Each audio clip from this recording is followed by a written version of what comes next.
もうやっていけない。皆さんこんにちは。マイ暮らしを楽しむです。皆さんは貯金0円になったことありますでしょうか？我が家はあります。それもたった3年前の話です。今まで動画を見てきてくださった方は、私が元浪費家で我が家が住宅ローンを払えなくなったことも知っていると思います。我が家のように貯金0円までいかなくとも、数々の値上がり、コロナによるリストラなどで贅沢はしていないのになんとなく生活が苦しい、そんな方も一定数いらっしゃるのではないでしょうか。気づいたらどんどん貯金が減ってっている。どうしたらいいんだ。そんな貯金0円だった我が家がわずか3年で総資産600万円まで貯めることのできた節約術を全発売します。それ元が使いすぎてただけで収入もともと高いんでしょって思われる方もいらっしゃるかもしれないんですが、残念ながら違います。私リストラされてます。収入減ってます。けど私は浪費時代の生活よりも今の生活が好きです。簡単すぎる節約術からここまでするかというぶっ飛んだ節約術まで全て公開したいと思います。動画の最後に一番節約する上で重要なことをお話ししますので、ぜひ最後までご覧ください。私は普段からインスタグラムや YouTube で節約情報を収集していますが、貯金できている人には必ず共通点がありました。私の体験談と重ねて節約術とともに公開します。共通点1、常識を疑う。浪費家だった頃はシャワーとお風呂は別が当たり前、ボディーソープも液体が当たり前、コンディショナー、トリートメントは当たり前、洗濯は毎日乾燥機を使うのが当たり前、トイレの便座コンセントが常に入っており温かいのは当たり前、数々の当たり前がありました。けれどたくさんの貯金をしっかりできている方々を見ると、上手に常識を壊しているんです。総資産が5000万円あるあの情報発信者がその当たり前をしていないのに、どうして貯金0円の私が自分の中での当たり前を続けているのか。ある時ふと疑問に思って当たり前を壊しました。貯金0円時代ではどこかでそこまで生活レベルを落としたくないという謎のプライドがありましたが、今では壊してよかったプライドだと思っています。しかし実際やってみて、無理のある節約は気持ちが落ち込んでしまうというのが分かったので、常識を壊した後のフォローアップ情報を調べることを大切にしています。私は液体洗剤をやめ、固形石鹸で体、髪、顔すべてを洗っています。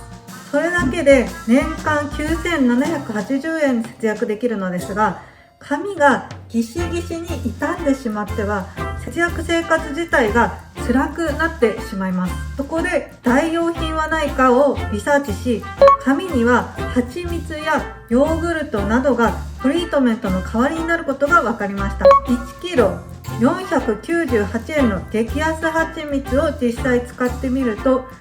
浪費家時代に使っていた高級トリートメントよりも髪がサラサラになり、楽しく節約できるようになりました。何でも調べて実践してみることが大切だと痛感しました。冷蔵庫は電気が入っていて当たり前、夜は照明を使うのが当たり前、これもぶっ壊しました。ただこれは特殊だと思ってください。2つ目はリサーチ力です。様々な情報発信者を見て貯金がしっかりできている人はかなりリサーチ力に長けている人が多いと感じました。例えば早い段階で積立 NISA を始めたり、お得なポイ活や国の制度を利用したりしています。そう、お金持ちほどケチだという噂を耳にしたことはありますでしょうか。それはリサーチ力が高いからだと言えると思います。例えばお子さんがいるご家庭だと大学費用はいくらかかるのか、今後の目標額を具体的にリサーチし、そのためにどうしたらいいかをさらにリサーチすることで、漠然とした不安からコツコツ着実に貯金をすることができます。3つ目は冷蔵庫の中がきれい。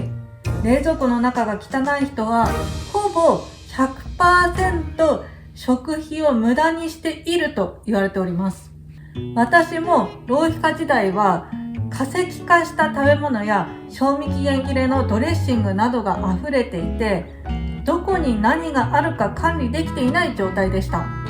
今では冷蔵庫を開けなくてもどこに何があるのか把握できるので、食材を無駄にすることがなく、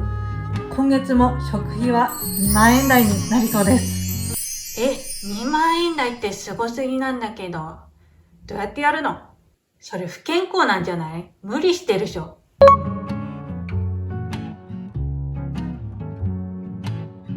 健康的に手抜きをして2万円台です。4つ目は物が少ない。浪費家だった時は物に溢れて過ごしていました。服はたくさんあるのになぜか着る服がない。しかし貯金できている人は圧倒的にミニマリストが多いんですよ。ずっと前時は多かったので、今は少ないです。ゴミしたので。お片付け頑張ったもんね。私も見よう見まねで服は季節ごとに3セット、柄物は避けてシンプルにすることを意識しました。そうすると毎日制服のように着るだけなので、たくさんの組み合わせをするためのお金、考える時間を削減でき、ストレスも減りました。他にも調味料は決まったもの以外買わない。例としてはバルサミコ酢やコチュジャン、豆板醤などたまにしか使わない調味料は余って賞味期限が切れてしまうことがほとんどでしたので、これらは買わない。今では砂糖、塩、味噌、塩コショウ、コンソメ、丸鶏ガラスープ、マヨネーズ、ケチャップ、醤油、料理酒、みりん以外は買わないという自分ルールを決めました。使う頻度が高いので賞味期限を切ることがなく過ごせます。物を少なくすると管理が楽になり、本当に今必要なものは何なのかが見えてきます。お金にならない趣味はしない。これは今より絶対に貯金を増やしたいんだっていう人向けなんですが、例えば5000万円貯金できているあの人、収入が低くても1000万円貯金できているあの人、携帯ゲームに課金しているでしょうか？漫画本に課金していますか？してないんですよ。むしろお金になる趣味を見つけて収入を増やしているんです。例えば株の勉強をする、節約系 YouTuber を見て家計を見直す、ポイ活をする、メルカリで不要品を売る、ハンドメイドや輸入販売をする、インスタグラムや YouTube の情報発信者になるなど、時間を有効に使い収入のアップにつなげているのが貯金できている人は非常に多いんです。しかしそこには落とし穴があって、経費と売上の計算をしっかりしないとかえって出費、浪費につながってしまいます。私自身その落とし穴に何度もハマりました。しかしそれはただ一瞬の娯楽に消えたのではなく、スキルとして残ります。誰だって最初からうまくいったわけではありません。私もチャンネル登録者数だって皆さんのおかげでゼロからここまで来て、もうすぐ3000人まで伸ばすことができました。私自身まだまだ切磋琢磨している途中なので、明確にどの副業や趣味がいいとは言い切れないんですが、どうせやるならお金に換えられる趣味をするのもありかと思います。最後になりますが、節約は自分がどこにお金をかけたいのかが一番大切だと思います。例えば他人から見たら無駄遣いだと思われるような携帯ゲームや漫画本だって仕事を頑張る糧になるなら必要ですし、私も寝る前に無料の LINE 漫画を読むのが大好きです。私自身今月イオンに行き、